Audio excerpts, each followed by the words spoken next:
Hello everyone, स्वागत है आप सभी का हमारे चैनल इंडियंस बायोलॉजी हब में। आई होप आप सभी अच्छे होंगे, सही होंगे और बेहतर ढंग से अपनी तैयारी कर रहे होंगे। आज हम लोग बीएससी थर्ड सेमेस्टर के अंतर्गत एक टॉपिक डिस्कस करने वाले हैं। हालांकि इसका एक पार्ट हम लोग डिस्कस कर चुके हैं, जिसको हम लोग टैक्सोनॉमी के नाम से जानते हैं। हम लोग टैक्सोनॉमी के इंट्रोडक्शन के ऊपर बात कर चुके हैं, टैक्सोनॉमी के कंपोनेंट के ऊपर बात कर चुके हैं, टैक्सोनॉमी की ब्रांचेस के ऊपर बात कर चुके हैं। आज के लेक्चर में हम लोग टैक्सोनॉमी के ऑब्जेक्टिव्स के ऊपर बात करेंगे कि टैक्सोनॉमी का उद्देश्य क्या है, टैक्सोनॉमी का एम क्या है, लक्ष्य क्या है, और कुछ उसकी हिस्ट्री में कुछ ओवरलैपिंग स्टेप्स बताए जाते हैं जो कि उसकी हिस्ट्री को रिप्रेजेंट करते हैं। तो उनको भी आज हम लोग देखने वाले हैं। ओवरऑल ये आपके लिए टॉपिक रिलायबल होने वाला है, टैक्सोनॉमी से संबंधित है, बहुत अच्छा टॉपिक है। तो देखिए, कागज कलम आप सभी ले लें ताकि आप अच्छे से नोट्स बना पाएं और आपके एग्जाम की तैयारी अच्छे से हो पाए। देखिए, सबसे पहले आपको पता है कि जब हम लोग टैक्सोनॉमी के ऑब्जेक्टिव्स या एम्स की बात करते हैं, दोनों एक ही जैसे शब्द हैं। ऑब्जेक्टिव का मतलब उद्देश्य क्या है और एम का मतलब होता है लक्ष्य। दोनों एक दूसरे से जुड़े हुए शब्द हैं, एक दूसरे के समानार्थी शब्द हैं। तो दोनों को हेडिंग को हम लोग एक ही में कवर अप करेंगे ताकि आप अच्छे से इसको समझ पाएं। तो टैक्सोनॉमी के ऑब्जेक्टिव या इसके हम लोग कह सकते हैं एम्स निम्नलिखित हैं। कौन कौन से हैं? तो पहला पॉइंट देखिए दिया गया है, किसी प्लांट का वैलिड नेम और उसको आइडेंटिफाई करना। यानी कि किसी प्लांट को पहले उस वैलिड नेम देने के लिए, उसको आइडेंटिफाई करने के लिए किसकी आवश्यकता होती है? टैक्सोनॉमी की आवश्यकता होती है। तो टैक्सोनॉमी का उद्देश्य है कि प्लांट को पहचाना जाए, उसको वैलिड नेम दिया जाए। ये उसका एम हो सकता है, उसका एक लक्ष्य हो सकता है। उसकी स्पेसिफिसिटी के आधार पर उसे अन्य पौधों से अलग पहचानना। तो जाहिर सी बात है कि हर एक प्लांट की अपनी एक खास कैरेक्टर होता है, उसकी खूबी होती है, उसके कुछ प्रॉपर्टीज होती हैं, और उन कैरेक्टर्स के आधार पर, उन खूबियों के आधार पर उस इंडिविजुअल प्लांट को एक स्पेसिफिक ग्रुप में रखा जाता है, अन्य पौधों से अलग रखा जाता है। तो पहले उसको स्पेसिफाइड होता है, तभी उसको पहचाना जाता है और उसके कैरेक्टर्स के अकॉर्डिंग उसको अलग ग्रुप में रखा जाता है। पौधों को उनकी सिमिलरिटीज और डिफरेंसेस के आधार पर विभिन्न ग्रुप्स में बांटना, इससे पौधों का स्टडी इजी और अरेंज्ड हो जाता है। अरेंज्ड कह सकते हैं या ऑर्गेनाइज्ड कह सकते हैं। यानी कि हम पहले पौधे को देखते हैं, आइडेंटिफाई करते हैं, नोमेनक्लेचर करते हैं, और इस प्रोसेस में हम लोग देखते हैं कि पौधे की सिमिलैरिटीज और उसके डिफरेंसेस को पहचानते हैं उसका क्लासिफिकेशन करने के लिए। तो जब हम उसका क्लासिफिकेशन करते हैं, उसको हम एक विशेष प्रकार के ग्रुप में रखते हैं, तो कुछ समानताओं के आधार पर, सिमिलैरिटीज के आधार पर उसको रखते हैं। और रखने के बाद में जब हम उसको रखते हैं किसी भी ग्रुप में, उस इंडिविजुअल ग्रुप के अन्य जो मेंबर्स होते हैं उनके साथ में समानता के आधार पर, तो हम लोगों को आसानी हो जाती है उस इंडिविजुअल प्लांट को अध्ययन करने के लिए। उसको ऑर्गेनाइज्ड या अरेंज्ड करने में हमको बहुत आसानी हो जाती है। यानी कि ओवरऑल तरीके से देखा जाए तो हमको उसकी रिसर्च करने में आसानी हो जाती है। प्रत्येक प्लांट को इंटरनेशनल रूल्स के अनुसार एक साइंटिफिक नेम देना, इससे अलग अलग लैंग्वेज में होने वाले कंफ्यूजन से बचा जा सकता है। और ये सारे क्या है बच्चों? ये एक प्रकार के उद्देश्य हैं, पर्पज है ये किसका? टैक्सोनॉमी का। अब आपने देखा था बाइनोमियल नोमेनक्लेचर, जब हम लोगों ने पढ़ा था तो हमने समझा था कि वहां पर कार्ल लिनियस के द्वारा बहुत सारे रूल्स बनाए गए थे। जीनस और स्पीसीज को लेकर के आपको पता ही है कैसे क्या रूल्स थे। तो वो रूल्स जो है वो इंटरनेशनल लेवल पर, अंतरराष्ट्रीय लेवल पर लागू किए जाते हैं, जिससे कि किसी भी प्लांट का साइंटिफिक नोमेनक्लेचर किया जाता है, बॉटेनिकल नोमेनक्लेचर किया जाता है, जिससे कि हम लोगों के बीच में, साइंटिस्टों के बीच में कंफ्यूजन जो होती थी वो खत्म हो गई है। और जाहिर सी बात है कंफ्यूजन तो पहले होती ही थी। अगला पॉइंट कह रहा है कि विभिन्न पौधों के बीच इवोल्यूशनरी रिलेशन को समझना तथा यह पता लगाना कि कौन से पौधे आपस में अधिक निकट संबंध रखते हैं। यानी कि इवोल्यूशनरी जो रिलेशनशिप होती है, विकास जो बद्ध क्रिया होती है, उसमें कुछ रिलेशंस होते हैं। पता चलता है कि ये पौधे के जो इवोल्यूशन का जो क्रम है और किसी दूसरे के पौधे का जो इवोल्यूशन का क्रम है उसमें कुछ समानताएं हैं, और उन समानताओं को समझना, एनालाइज करना, और एनालाइज करने के बाद में ये पता लगाना कि उनके बीच में कुछ ना कुछ तो ऐसा संबंध रहा है कि उनका जो इवोल्यूशन का जो क्रम है वो एक जैसा समझ में आ रहा है, दिखाई दे रहा है, जिसको हम लोग एनालाइज कर रहे हैं। तो इससे हम लोग क्या करते हैं, इवोल्यूशन के क्रम को पहचानते हैं और उनकी सिमिलरिटीज को पहचानते हैं। तो ये भी एक प्रकार का क्या है, लक्ष्य है, एक ऑब्जेक्टिव है, एक उद्देश्य है टेक्सोनोमी का। आगे देखिए, आगे कह रहा है प्लांट की मॉर्फोलॉजी, स्ट्रक्चर, हैबिटेट, डिस्ट्रीब्यूशन और अन्य विशेषताओं का विस्तृत वर्णन करना, इससे फ्यूचर में उसको आइडेंटिफाई और स्टडी आसान होता है। तो जाहिर सी बात है, प्लांट की मॉर्फोलॉजी हो, मॉर्फोलॉजी में उसकी बाह्य मॉर्फोलॉजी, बाह्य आकारिकी की बात की जाए या आंतरिक आकारिकी की बात की जाए, उसकी संरचना की बात की जाए, उसके प्रवास की बात की जाए, हैबिटेट की बात की जाए, किस किस नेचर में वो रहता है, किस प्रवास में वो रहने वाला प्लांट है, उसके डिस्ट्रीब्यूशन की बात की जाए, वितरण की बात की जाए, किस जगह पर किस क्लाइमेटिक कंडीशन के लिए वो पौधा अपने आप के नेचर में, उसका नेचर कैसा है कि वो किस प्रकार के क्लाइमेटिक कंडीशन में रहता है। तो इन सारी चीजों को एनालाइज करना, जिससे कि हमको फ्यूचर में उसको आइडेंटिफाई करने में, उसको स्टडी करने में आसानी हो जाती है। तो ये भी एक बहुत इंपॉर्टेंट पर्पज है किसका, टेक्सोनोमी का। आगे देखिए क्या बताया गया है, पृथ्वी पर पाए जाने वाले प्लांट की डाइवर्सिटी का पता लगाना तथा न्यू स्पीशीज की खोज और उनको रिकॉर्ड करना। जाहिर सी बात है कि आप लोग जानते हैं कि इंडिया जैसी इतनी वेरिएबल कंट्री में, जहां पर इतनी डाइवर्सिफाइड कंट्री में, जहां पर कितने ही सारी क्लाइमेटिक कंडीशन एक दूसरे से बिल्कुल ही डिफर हैं, चाहे आप सेंट्रल इंडियन जोन की बात करें, चाहे आप ईस्टर्न जोन की बात करें, चाहे वेस्टर्न जोन की बात करें, चाहे पोल्स की बात करें, वहां पर आपको अलग अलग प्रकार की क्लाइमेटिक कंडीशंस देखने को मिलती हैं। और हर एक क्लाइमेटिक कंडीशन की अपनी एक नेचर होता है, उसका बिहेवियर होता है। आप राजस्थान में जाएंगे, आप देखते हैं कि वहां पर जीरोफिटिक प्लांट, जो रेगिस्तानी एरिया में उगने वाले पौधे होते हैं, वो वहां पर देखने को मिल जाएंगे। भाई अगर आप हिमाचल प्रदेश के एरिया में जाते हैं, नैनीताल के एरियाज में जाते हैं, तो वहां पर आपको अलग प्रकार के पौधे देखने को मिलते हैं। ब्रायोफाइट आपको वहां पर देखने को मिलता है, वहां पर आपको कुछ अन्य पौधे होते, लाइकेन देखने को मिलता है। वहीं अगर आप टेरिस्ट्रियल कंडीशन में आते हैं तो आपको अन्य पौधे भी देखने को मिलते हैं। तो पौधे की बायोडाइवर्सिटी को भी एनालाइज किया जाता है, समझा जाता है, उसकी खूबियों को पहचाना जाता है। टेक्सोनोमी का ये भी एक बहुत इंपॉर्टेंट पर्पज होता है या उसका उद्देश्य होता है।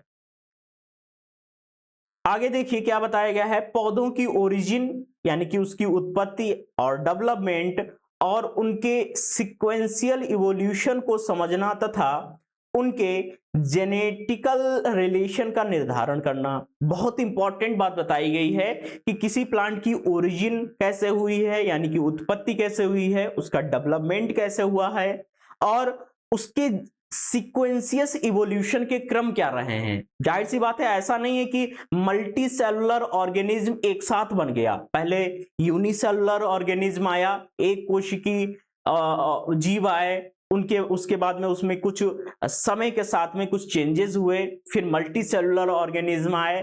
तो एक क्रमबद्ध क्रिया है, एक क्या कह सकते हैं, सीक्वेंशियल प्रोसेस है।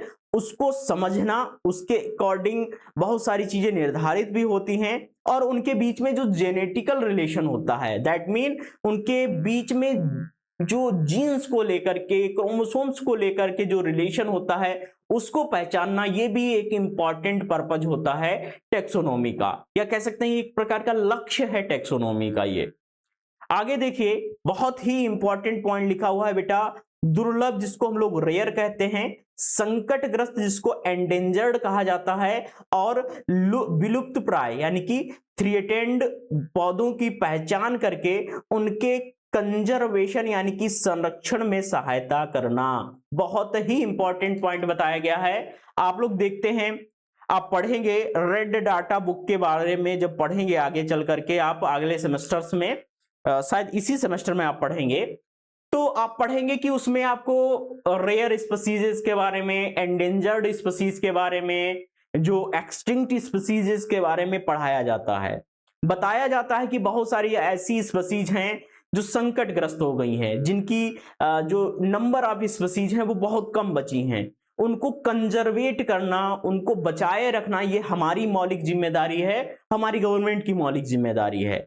तो उन चीजों को टैक्सोनॉमी के जब हम लोग देखते हैं, पढ़ते हैं, समझते हैं, उसके उद्देश्य को समझते हैं, तो उसमें एक इंपॉर्टेंट सेगमेंट आता है कि कैसे हम अपने देश की, अपने कंट्री में जो रेयर प्लांट स्पीसीज है, एंडेंजर्ड प्लांट की स्पीसीज हैं, उनको कैसे बचा पाएं, उनकी पॉपुलेशन को कैसे बढ़ा पाएं, और जो एक्सटिंक्ट स्पीसीज हैं कैसे हम उनको हो सकता है कुछ ऐसी स्पीसीज बच गई हों या नहीं भी बची हैं, तो कैसे हम उनको डेवलप कर पाएं, ये भी एक प्रकार का उद्देश्य है, एक टारगेट है, एक लक्ष्य है टैक्सोनॉमी का। बच्चों आगे देखिए क्या बात की जा रही है। आगे बताया गया है कि यूजफुल प्लांट की सही पहचान कर एग्रीकल्चर, हॉर्टिकल्चर जिसको बागवानी कहते हैं, फॉरेस्ट्री जिसको बागवानी कहते हैं, और मेडिकल रिसर्च या मेडिसिनल रिसर्च में सहायता करना तथा न्यू एवं बेटर वैरायटीज के विकास में मदद करना। बहुत ही इंपॉर्टेंट बात लिखी हुई है। अब आप लोग देखते हैं कि पीढ़ी दर पीढ़ी जितनी भी एग्रीकल्चर में जो भी फसलें उगाई जाती हैं, कहीं ना कहीं किसी फसल के ऊपर इन्फेक्शंस हो रहे हैं, उसकी ग्रोथ कम हो रही है, या उसमें जो हार्वेस्टिंग पीरियड है वो उसमें कुछ ना कुछ इंक्रीजमेंट या डिक्रीजमेंट होता चला जा रहा है। तो जब हम टैक्सोनॉमी को ब्रॉडली समझते हैं, उसको एनालाइज करते हैं, तो हम लोग एग्रीकल्चर के पॉइंट ऑफ व्यू से बहुत सारी चीजों को देखते हैं, और ऐसी वैरायटीज को समझने, पढ़ने और रिसर्च के पॉइंट ऑफ व्यू से उनको रिसर्च करते हैं कि उनका उपयोग एग्रीकल्चर फील्ड में बेहतर या यूजफुल तरीके से, रिलायबल तरीके से किया जा सके, जिससे कि भारत की जो फूड की रिक्वायरमेंट है, जो एनर्जी की रिक्वायरमेंट है, वो बहुत अच्छी तरीके से पूरी हो सके, जिससे कि पॉपुलेशन की भूख की रिक्वायरमेंट को, एडिबल रिक्वायरमेंट को पूरा किया जा सके। और बागवानी की बात की जाए, हॉर्टिकल्चर की बात की जाए, जो भी बच्चा बीएससी एग्रीकल्चर करता है उसको इसकी इंपॉर्टेंस पता होगी। फॉरेस्ट्री की बात की जाए, और सिर्फ टैक्सोनॉमी एक ब्रांच तक सीमित नहीं है, इसमें मेडिसिनल प्लांट भी हैं, बागवानी के पौधे भी होते हैं, फ्लावरिंग प्लांट्स भी होते हैं, कई सारे पौधों की बात की जाती है। तो एक होलिस्टिक टर्म जो होता है वो टैक्सोनॉमी बनता है। तो बहुत सारी वैरायटीज को बनाने में, मेडिसिनल रिसर्च में बहुत सारे मेडिसिनल प्लांट को पहचाना जाना, और उनके कौन से उपयोगी पार्ट हैं उनको भी पहचाना जाना, ये भी एक ऑब्जेक्टिव होता है, एक लक्ष्य होता है टैक्सोनॉमी का। बच्चा आगे देखिए, बात कर लेंगे आगे क्या बताया गया है। आगे बताया गया है कि वनस्पति विज्ञान जिसको हम लोग बॉटनी कहते हैं, पारिस्थितिकी विज्ञान जिसको इकोलॉजी कहा जाता है, आनुवंशिकी जिसको जेनेटिक्स कहा जाता है, औषधि विज्ञान जिसको फार्मेकोलॉजी कहा जाता है, इत्यादि क्षेत्रों में रिसर्च का आधार प्रदान करना।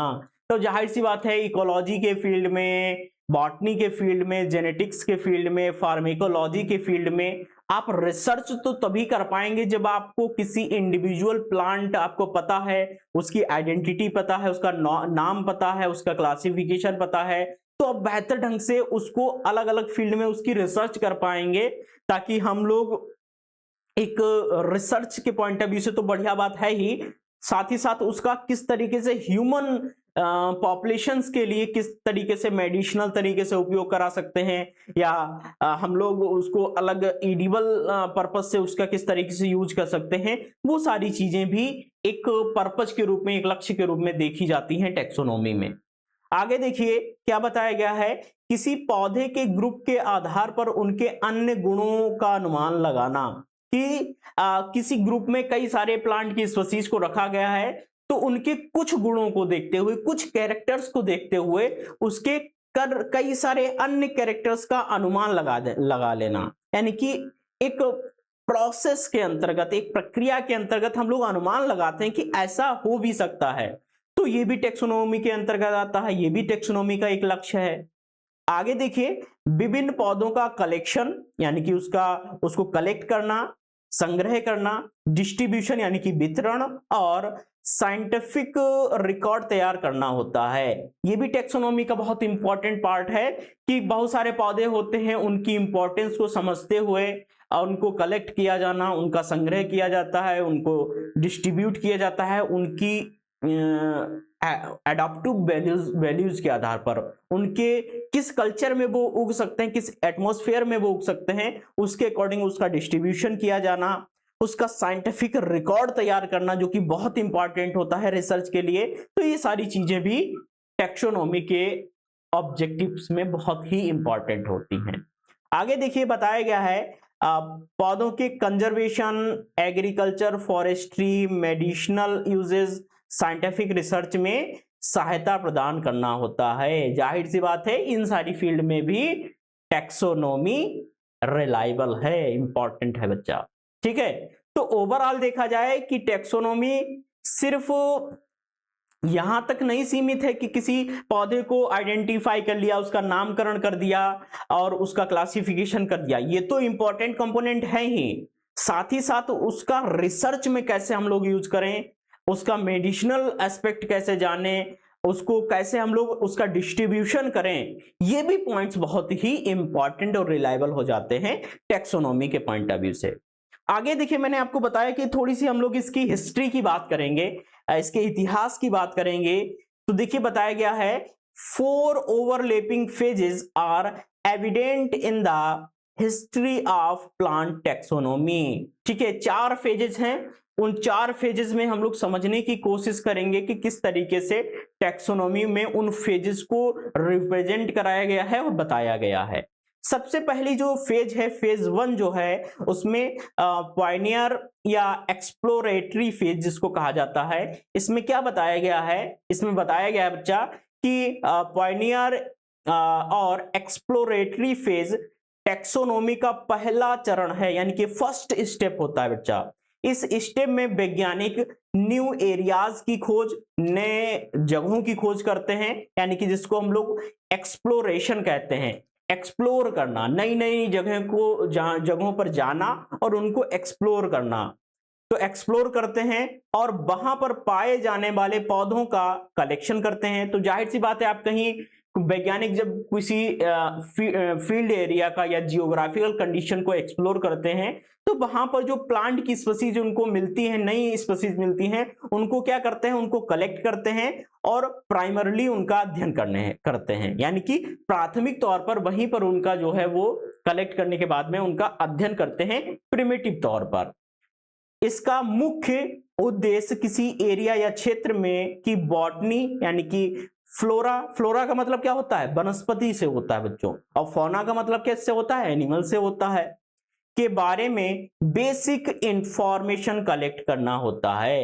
यानी कि पायनियर या एक्सप्लोरेटरी फेज में क्या बताया गया है कि कोई साइंटिस्ट है, कोई टेक्सोनोमिस्ट है, वो जाता है किसी नए डिफरेंट प्रकार के जियोग्राफिकल कंडीशन में, तो सबसे पहले वो एक्सप्लोर करता है कि कैसी कंडीशंस हैं, किस प्रकार के पौधे वहां पर ग्रो कर रहे हैं, और वहां पर कुछ नई स्पीशीज उसको देखने को मिलती हैं, तो उनको कलेक्ट कर लेता है। कलेक्ट करने के बाद में फिर उनको प्राथमिक तौर पर, प्रिमिटिव तौर पर रिसर्च करता है। रिसर्च करने के बाद में उसमें पता चलता है कि हाँ, वहां पर उसका जो पर्पज होता है जाने का, वो यही होता है कि वो प्रिमिटिव तौर पर जो बेसिक इंफॉर्मेशन है, जो उसको नई स्पीशीज मिली होती हैं, उनकी बेसिक इंफॉर्मेशन को कलेक्ट करना उनका जो है बेसिक पर्पज होता है। तो ऐसा फर्स्ट स्टेप में हम लोग समझते हैं। आगे देखिए, एक पॉइंट और भी दिया गया है कि इस स्टेज में taxonomy mainly morphology and distribution से प्राप्त डाटा पर डिपेंड थी। यानी कि जाहिर सी बात है कि इसमें क्या होता था, जो भी टेक्सोनोमिस्ट हैं या बॉटनिस्ट हैं या रिसर्चर हैं, वो सिर्फ मॉर्फोलॉजी और उसके डिस्ट्रीब्यूशन के आधार पर पौधों को समझते हैं और अध्ययन करते रहते हैं। दूसरा जो फेज है बच्चों बहुत ही इंपॉर्टेंट है। क्या बताया गया है दूसरे फेज में? सेकेंड जो फेज है फेज 2 है, जिसको हम लोग कहते हैं कंसोलिडेशन फेज। कंसोलिडेशन फेज में क्या होता है? कंसोलिडेशन फेज टेक्सोनोमी का सेकेंड यानी कि दूसरा फेज है। इस स्टेप में पॉइनियर यानी कि एक्सप्लोरेटरी जो फेज होती है, पॉइनियर फेज होती है, में कलेक्ट किए गए पौधों के स्पेसिमेन और इंफॉर्मेशन का गहन स्टडी यानी कि उसका अध्ययन किया जाता है, उसका कंपैरिजन किया जाता है, एक दूसरे के साथ में उसका तुलना की जाती है और सिस्टमेटिक एनालिसिस किया जाता है। ठीक है, इसका उद्देश्य पौधों का सही क्लासिफिकेशन, आइडेंटिफिकेशन, साइंटिफिक डिस्क्रिप्शन तैयार करना होता है। तो कंसोलिडेशन फेज में क्या होता है बच्चा कि जो फेज 1 में जो होता है एक्सप्लोरेशन होता है, उसमें जो नई स्पीसीज या नई स्पेसिमेन को जो साइंटिस्ट कलेक्ट करके लाए हैं तो उनका गहन अध्ययन सेकेंड फेज में किया जाता है, कंसोलिडेशन फेज में किया जाता है। स्टडी की जाती है कि वो, और उस प्लांट का कंपैरिजन किया जाता है डिफरेंट प्रकार के प्लांट की स्पीसीज के साथ में, उनकी सिस्टमेटिक एनालिसिस किया जाता है। और उसका पर्पज क्या होता है सेकेंड फेज में कि सबसे पहले उसका क्लासिफिकेशन किया जा सके, उसका आइडेंटिफिकेशन किया जा सके, उसको साइंटिफिक डिस्क्रिप्शन दिया जा सके। तो ठीक है, जाहिर सी बात है कि पहले ढूंढा, फिर उसका नामकरण किया, उसको पहचाना, सारी चीजें की गई। दूसरे फेज में ये करना होता है। तीसरा जो फेज है बच्चा, तीसरे फेज का नाम है बच्चों फेज 3 में बायोसिस्टमेटिक फेज जिसको कहा जाता है। इसमें हम लोग क्या करते हैं, देखिए बताया गया है कि बायोसिस्टमेटिक फेज टेक्सोनोमी का थर्ड और मॉडर्न फेज है। ये जो फेज होता है वो तीसरा फेज होता है। कौन सा? बायोसिस्टमेटिक फेज जो होता है वो तीसरा फेज होता है, थर्ड फेज होता है और मॉडर्न फेज होता है बच्चा। और मॉडर्न फेज में क्या करते हैं? मॉडर्न फेज में हम लोग ये एनालाइज करते हैं। क्या एनालाइज करते हैं? देखिए बताया गया है इस स्टेप में केवल पौधों के बाहरी लक्षण के आधार पर नहीं बल्कि जेनेटिक्स के आधार पर यानी कि आनुवांशिकी के आधार पर, साइटोलॉजी यानी कि कोशा विज्ञान के आधार पर, इकोलॉजी के आधार पर, फिजियोलॉजी के आधार पर, बायोकेमिस्ट्री के आधार पर, मॉलिक्यूलर बायोलॉजी के आधार पर जैसी मॉडर्न टेक्निक का उपयोग करके पौधों के नेचुरल इवोल्यूशनरी रिलेशनशिप्स का अध्ययन किया जाता है। यानी कि बायोसिस्टमेटिक जो फेज होती है, तीसरी जो फेज होती है वो मॉडर्न फेज होती है। उसमें कई सारे फैक्ट को एनालाइज किया जाता है, यानी कि genetics, ecology, cytology, biochemistry, molecular biology, इन सारे बेसिस पर पौधों को एनालाइज किया जाता है। और इनका एनालाइज जब किया जाता है तब हमको पौधों की इवोल्यूशन हिस्ट्री का, उसके विकास के क्रम का हमको पता चलता है। तो ये बहुत इंपॉर्टेंट प्रक्रिया है जिसको फेज 3 के नाम से या बायोसिस्टमेटिक फेज के नाम से हम लोग इसको जानते हैं। आगे देखिए क्या बताया गया है बच्चा। आगे बताया गया है फेज 4 है जिसका नाम है एनसाइक्लोपेडिक फेज। क्या नाम है बच्चा? इसका नाम है एनसाइक्लोपेडिक फेज। एनसाइक्लोपेडिक फेज का मतलब क्या होता है? एनसाइक्लोपेडिक फेज का मतलब होता है कि ये सबसे लास्ट आपकी फेज होती है जिसमें हम लोग बहुत सारी चीजों को मॉडर्न या एडवांस लेवल पर देखते और समझते हैं। देखिए इसमें क्या बताया गया है। इसमें बताया गया है कि जो एनसाइक्लोपेडिक फेज है वो टेक्सोनोमी का फोर्थ और एडवांस्ड फेज माना जाता है। ठीक है, कौन सा फेज है? एडवांस फेज है बच्चा। कौन सा है? सबसे एडवांस फेज है। इस स्टेप में पौधों के बारे में उपलब्ध सभी साइंटिफिक इंफॉर्मेशन को एक स्थान पर कंपाइल, ऑर्गेनाइज और पब्लिश किया जाता है ताकि उसका उपयोग एजुकेशन, रिसर्च और कंजर्वेशन में किया जा सके। यानी कि पिछले तीनों स्टेप्स को की जो इंफॉर्मेशन है, जो जानकारी है, उसको किसी एक रिसर्च सेंटर में क्या या एक स्पेसिफिक प्लेस के ऊपर उसको कंपाइल किया जाना यानी कि सारी इंफॉर्मेशन को कंपाइल किया जाना, ऑर्गेनाइज किया जाना, एक सीक्वेंशियल वे में उसको ऑर्गेनाइज किया जाना और पब्लिश किया जाना। भाई कोई रिसर्च है, कोई डॉक्यूमेंट्री है या कोई नई एनालाइज किया गया, नई चीजें एनालाइज की गई हैं, उनको एनालाइज किया जाना, ये किसके अंतर्गत होता है? एनसाइक्लोपीडिक फेज में, जो कि एडवांस फेज होती है। और इसका पर्पज क्या होता है? जब कोई चीज पब्लिश कर दी जाएगी तो उसको बाकी के जो स्टूडेंट हैं, एजुकेशन इंस्टीट्यूट होते हैं, हायर एजुकेशन इंस्टीट्यूट जो होते हैं, वो उसको पढ़ते हैं, यानी कि एजुकेशन के पॉइंट ऑफ व्यू से वो इंपॉर्टेंट होता है। रिसर्च में अगर कोई बच्चा उस फील्ड में रिसर्च करना चाहता है तो पुराने जो रिसर्च की चीजें हैं वो उनको एनालाइज किया करता है, पढ़ता है, तो रिसर्च के लिए बहुत इंपॉर्टेंट है। और खासकर कंजर्वेशन के लिए, कंजर्वेशन का सीधा सा मतलब क्या होता है कि बहुत सारी पौधों की ऐसी स्पीशीज के बारे में हमको जानकारी मिलती है कि कौन सी रेयर हो गई है, कौन सी एंडेंजर्ड हो गई है या कौन सी विलुप्त हो गई है। इन सारी चीजों की जानकारी जो हमको प्राप्त होती है, उनके ऊपर हम लोग काम करते हैं, जिससे कि हम अपने पौधों को कंजर्वेट कर सकें, संरक्षित कर सकें। तो ये टॉपिक यहीं पर बच्चा समाप्त होता है। आई होप आपको ये टॉपिक बहुत अच्छे ढंग से समझ में आया होगा, आपके नोट्स बहुत प्रॉपर वे में बन रहे होंगे, एक एक चीज आपको समझ में आ रही होगी। और हमारी टीम बहुत ही प्रतिबद्धता के साथ में इन सारी चीजों के ऊपर वर्क करती है कि आप सभी बहुत ही कॉन्टिन्यूटी के साथ में, बहुत ही रेगुलरिटी के साथ में चीजों को समझ पाएं, आसान भाषा में समझ पाएं, जिससे कि आपको दिक्कतों का ना सामना करना पड़े। आप समझ पाएं कि एक्चुअल में बात की जा रही है, एक्चुअल में क्या बात की जा रही है, ये भी आपको समझ में आए। तो बहुत परफेक्ट, बहुत ही कह सकते हैं स्पेसिफिक वे में आपके ये नोट्स हैं जो आपके लिए ही अवेलेबल कराया जाता है इनको। और आई होप आपको अच्छा लगा होगा और सारी क्लासेस आपके लिए बहुत रिलायबल होने वाली हैं। जो भी बच्चे इस लेक्चर को देख रहे हैं, चैनल को सब्सक्राइब कर दें, शेयर कर दें, बेल आइकन को दबा दें और अपना कमेंट करना ना भूलें, जिससे कि आप हमको पता चल सके कि आपको किस बारे में, कौन सा टॉपिक पढ़ने की जरूरत है, आप क्या चाहते हैं। तो अपना कमेंट जरूर करें, अपनी बातों को कहें, बताएं, और कमेंट के माध्यम से ही आपकी बातें हम तक पहुंच पाती हैं। थैंक यू सो मच आप सभी का।